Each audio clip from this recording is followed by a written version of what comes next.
Mheshimiwa Waziri wa Nchi, Ofisi ya Rais TAMISEMI, kupitia barua yake yenye kumbukumbu namba AG 26/322/01/28 ya tarehe 20 Aprili 2018 alisisitiza ushiriki wa wakuu wa mikoa katika vikao maalumu vya mabaraza ya madiwani kwenye halmashauri zote ndani ya mikoa husika ambavyo vitafanyika mahususi kwa ajili ya kujadili hoja na mapendekezo yote yaliyotolewa katika taarifa ya mdhibiti na mkaguzi mkuu wa hesabu za serikali kwa mwaka wa ukaguzi unaohusika. Kwa msingi huo, leo najumuika nanyi katika mkutano huu kwa baraza la maalum la halmashauri yenu kwa ajili ya kujadili taarifa ya mdhibiti na mkaguzi wa hesabu za serikali kwa hesabu zinazoishia tarehe 30 Juni 2018 kama ilivyoagizwa. Mheshimiwa Mwenyekiti, nichukue fursa hii kutoa pongezi za dhati kwa halmashauri ya mji Mafinga kwa kupata hati safi ya ukaguzi kwa hesabu zilizoishia tarehe 30 Juni 2018 katika taarifa ya ujumla na taarifa za miradi ya maji na mfuko wa pamoja wa afya. Hongereni sana. Aidha, kwa namna ya pekee na kwa idhini yako Mheshimiwa Mwenyekiti, naomba nitumie nafasi hii kwa uzito mkubwa kuzipongeza sana halmashauri zote 5 za mkoa wetu kwa kupata hati safi za ukaguzi kwa hesabu zilizoishia tarehe 30 Juni 2018. Kwani kitendo hiki kimeupa heshima kubwa sana mkoa wetu wa Iringa. Asanteni na hongereni sana. Naamini kuwa mafanikio haya mazuri yametokana na uwepo wa ushirikiano mzuri baina yetu, waheshimiwa madiwani, watendaji na wadau mbalimbali wa halmashauri. Wito wangu kwenu ni kuwa muendelee kudumisha ushirikiano huu ili halmashauri iendelee kupata hati safi katika ukaguzi zote za kila mwaka na pia kuendelea kutoa huduma bora kwa wananchi wa halmashauri ya mji Mafinga. Aidha, ni matumaini yangu kuwa mtatumia ushirikiano huu mzuri uliopo kuhakikisha kuwa hoja zote za ukaguzi zilizotolewa na mdhibiti na mkaguzi mkuu wa hesabu za serikali na zile za mkaguzi wenu wa ndani zinashughulikiwa ipasavyo ili ziweze kuhakikiwa na kufungwa kwa kuzingatia sheria, kanuni, taratibu na maelekezo ya serikali. Mheshimiwa Mwenyekiti, kwa mujibu wa taarifa ya mdhibiti na mkaguzi mkuu wa hesabu za serikali zinazoishia tarehe 30 Juni, halmashauri yenu ina jumla ya hoja 38. Kati ya hizo hoja 27 zimetokana na taarifa ya jumla ya ukaguzi na hoja 11 zinatokana na ukaguzi wa miradi. Aidha, halmashauri yenu inazo hoja 2 za miaka ya nyuma ambazo bado hazijafanyiwa kazi. Hivyo halmashauri ya mji Mafinga inatakiwa kutekeleza mambo yafuatayo: kuhakikisha kuwa hoja zote zilizotolewa na mdhibiti na mkaguzi wa hesabu za serikali za mwaka 2017-18 zinafanyiwa kazi ipasavyo kwa kuzingatia maelezo yaliyotolewa na Ofisi ya Rais TAMISEMI kupitia barua ile ambayo nilitaja pale awali pamoja na viambatisho A na B. Aidha, majibu ya hoja zote za ukaguzi yawasilishwe kwa mkaguzi mkuu wa nje wa mkoa kwa ajili ya uhakiki bila kuchelewa. Lakini jambo lingine, taarifa ya mdhibiti na mkaguzi wa hesabu za serikali ya mwaka 2017-18 inaonyesha kuwa mkandarasi anayejenga jengo la upasuaji katika hospitali ya halmashauri ya mji Mafinga alilipwa malipo ya mwisho wa kazi kiasi cha shilingi milioni 61,425 na 52 na senti 41 wakati alikuwa hajakamilisha kazi zenye thamani ya shilingi milioni 10,836,000. Na ikumbusha management ya halmashauri kuhakikisha kuwa inazingatia na kufuata ipasavyo sheria na kanuni za ununuzi wa umma, pia makubaliano na masharti ya mikataba wakati wa kusimamia na kufanya malipo kwa miradi yote inayotekelezwa katika halmashauri. Aidha, natoa agizo kuwa malipo yawe yanafanyika kwa mkandarasi baada ya kufanya ukaguzi wa kazi iliyofanyika na kujiridhisha kuwa kazi zote zimekamilika na kwa kiwango na ubora unaostahili. Jambo lingine, halmashauri ihakikishe kuwa inatenga fedha kwenye bajeti ya mwaka wa fedha unaofuata ili kuwezesha kukamilisha miradi ambayo imetekelezwa kwa kiwango kidogo kutokana na kutopokelewa kwa fedha zilizokuwa zimetengwa kwa madhumuni hayo. Taarifa ya mdhibiti na mkaguzi mkuu wa hesabu za serikali za mwaka 2017-18 inaonyesha kuwa halmashauri ilitegemea kupata kiasi cha shilingi milioni 852,809,000 kutoka ruzuku za maendeleo ya serikali za mitaa kwenye bajeti ya mwaka 2017-18. Hata hivyo, fedha hizo hazikupokelewa na kusababisha baadhi ya miradi kutokamilika kama ilivyopangwa. Jambo lingine, halmashauri ihakikishe kuwa inasimamia mali zote kwa kuzingatia sheria, kanuni, taratibu na miongozo mbalimbali iliyopo. Kwa mujibu wa agizo la 45 kipengele kidogo cha kwanza la memoranda ya fedha za serikali za mitaa ya mwaka 2009 inaelekeza kuwa mali zote ambazo hazitumiki, hususan zinazochakaa, zitambuliwe na kuwasilishwa kwenye kamati ya fedha pamoja na baraza la madiwani kwa ajili ya kupata idhini ya kutumwa Wizara ya Fedha ili kuundwa bodi ya kuvikagua kwa hatua ya kuvifuta na kuviondosha kama kanuni ya 254 ya kanuni za fedha ya mwaka 2001 zinavyoelekeza. Taarifa ya mdhibiti na mkaguzi mkuu hesabu za serikali ya mwaka 2017-18 inaonyesha kuwa halmashauri ina jumla ya magari 7 ambayo ni mabovu, hayatembei. Pia mdhibiti na mkaguzi mkuu hesabu za serikali amebainisha uwepo wa magari 9 ambayo hayana madereva. Hivyo naitaka halmashauri ihakikishe inafanya matengenezo ya magari na nyenzo nyingine haraka ili kuepuka wizi au upotevu wa mali au sehemu ya mali za halmashauri. Mali ambazo ni chakavu kabisa, hatua za kisheria zizingatiwe na kufuatwa ipasavyo wakati wa kufanya mchakato wa kuziondoa mali hizo kama ilivyoelekeza hapo. Aidha, halmashauri ifanye mchakato wa kiutumishi wa kupata kibali kutoka kwenye mamlaka husika ili kuwezesha kuajiri au kupata madereva wapatao 9 wa kutosheleza magari ambayo hayana madereva kama ilivyobainishwa katika taarifa ya mdhibiti na mkaguzi mkuu wa hesabu za serikali.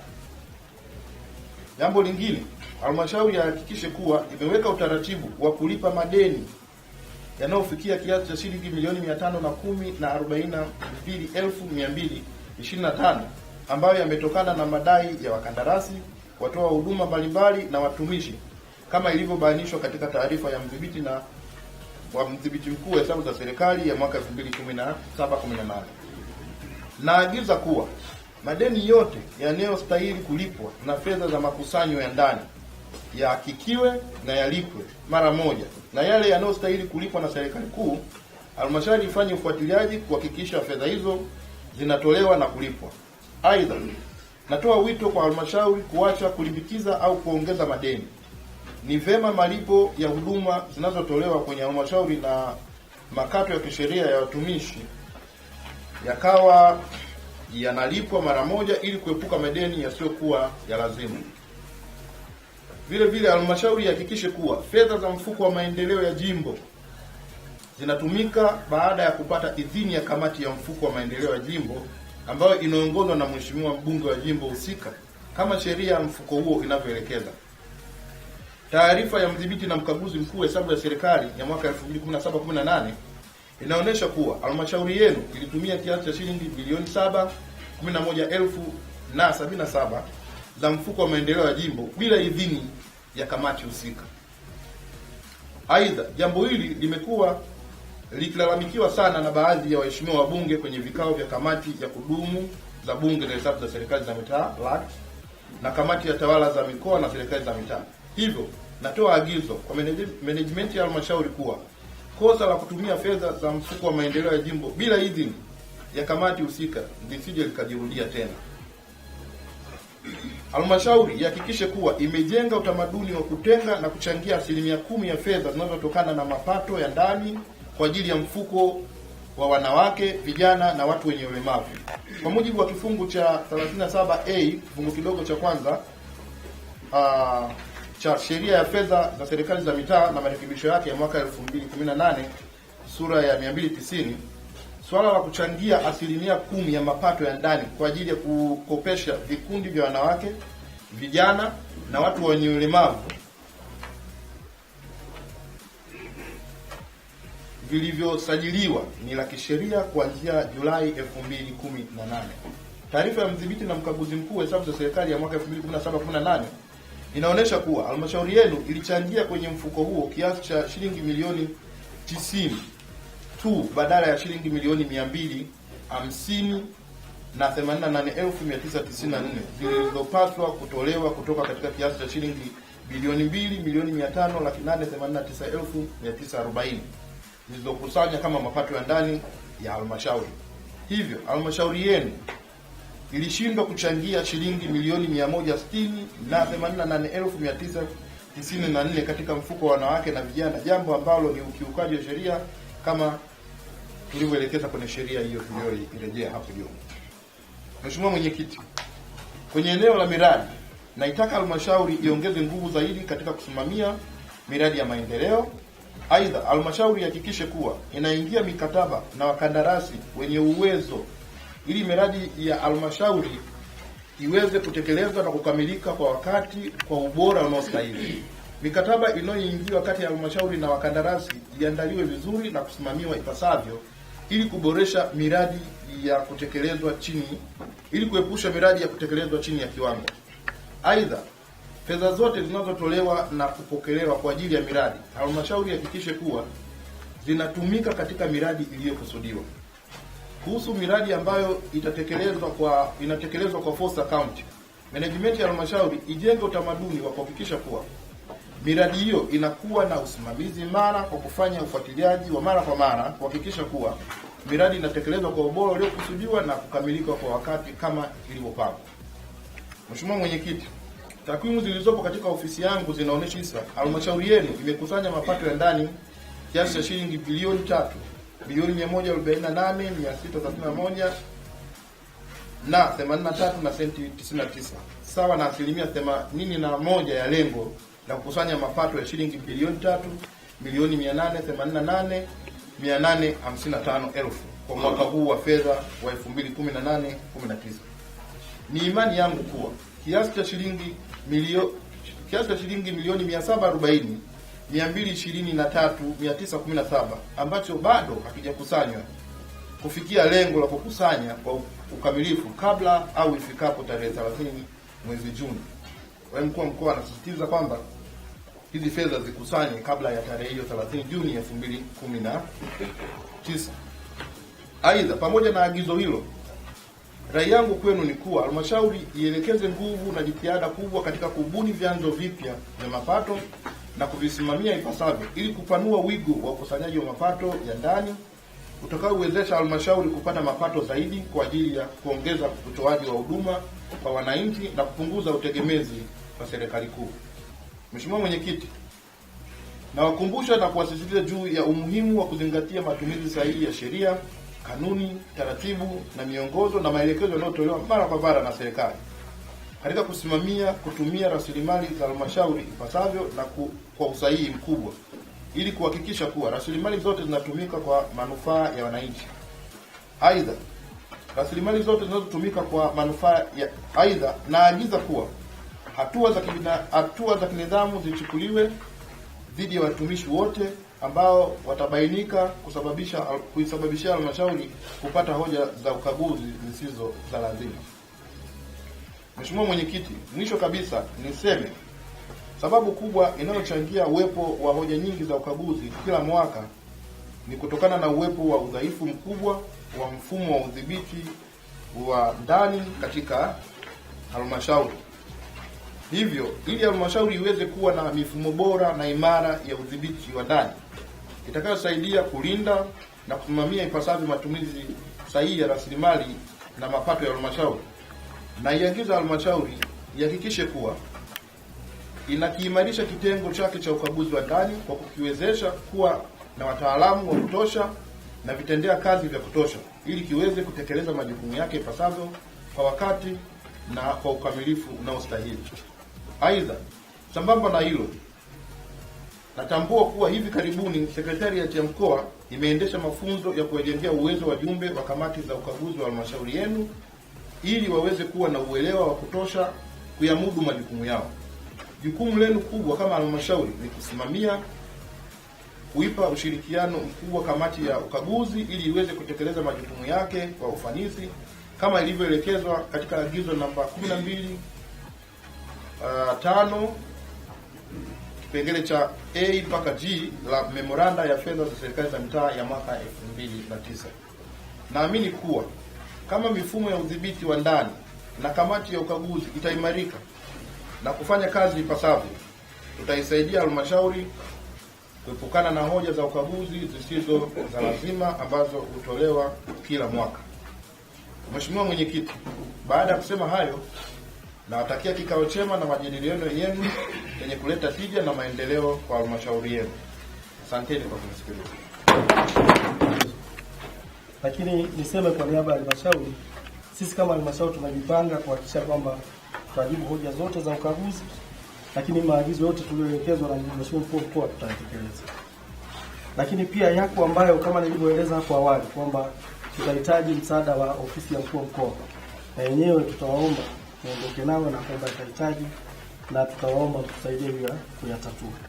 Baada ya kusema hayo, naomba sasa tuendelee na nitoe maelezo kwamba ile fedha ya mtazamio haijalipwa sasa.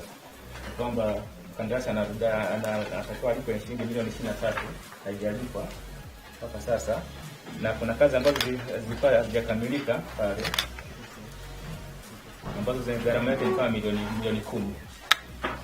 Ziko kazi kama tatu: kuna sinki, kuna hita na kuna ule mfumo wa kukusanya maji kwenye zile gata. Tulishafanya mawasiliano naye kwamba aweze kukamilisha zile kazi, lakini mpaka sasa hajafanya hivyo. Na kwa utaratibu ni kwamba kama mkandarasi hajatimiza wajibu wake kulingana na yale maelekezo yanayotakiwa, ile fedha ya matazamio sheria inaruhusu kwamba iweze kutumika kwa ajili ya kukamilisha ile kazi ambazo zimebakia. Na kwa hali hiyo, halmashauri sasa inajipanga, pengine kama yeye hataweza kurespond kwa kufanya zile kazi zinazotakiwa, halmashauri kisheria inaruhusiwa kutafuta mtu wa huduma mwingine aweze kukamilisha zile kazi hizo. Kwa hiyo ni kuhakikishia tu kwamba ile fedha ya mtazamio haijalipwa na zile kazi ambazo zilikuwa hazijakamilika zitakamilika kwa wakati. Tunaendelea vizuri. Kwa taarifa za mpaka Aprili imeshafikia 94% kama na pointi karibu 95, na bado tuna miezi miwili, maana kuna mwezi wa 5 na mwezi wa 6. Kwa hiyo tunahakika kwamba kwa mwezi wa 5 pekee yake tutakuwa tumeshafikia 100%, na ule mwezi mwingine maana tutakuwa na ziada. Kwa upande wa mfuko wa wanawake, vijana na walemavu, mpaka sasa tumeshatoa milioni 170 zimeenda kwenye kiwanda cha sabuni ambacho kiko chini ya kikundi cha wanawake, vijana na walemavu. Wote kwa pamoja tumeunganisha wawe na mradi mmoja. Lakini pia kuna milioni 100 ambazo ziko katika hatua ya mwisho ili ziweze kutolewa kwenye vikundi, na vikundi tayari vimeshaidhinishwa. Kwa muda wote watapewa, kwa tunafikisha milioni 170. Lakini pia ndani ya mwezi wa 5 tuna milioni zingine 100 ambazo tutazitoa kwa ajili ya vikundi hivyo vya wanawake, vijana na walemavu. Kwa hiyo tunaendelea vizuri. Usisahau kutizama alama za kati, alama online. Yaani kila mtu anaburudika kupitia mambo kama haya. Alama lazima zisomeke tu. Hakuna mtu asiyeishi na alama. Inamaanisha kwenye koo lako kwenye mwili wako unakosa alama wewe. Sasa ukiona alama basi unakumbuka alama online. Mwe twakukaja kwa mbombo tununu to jamani.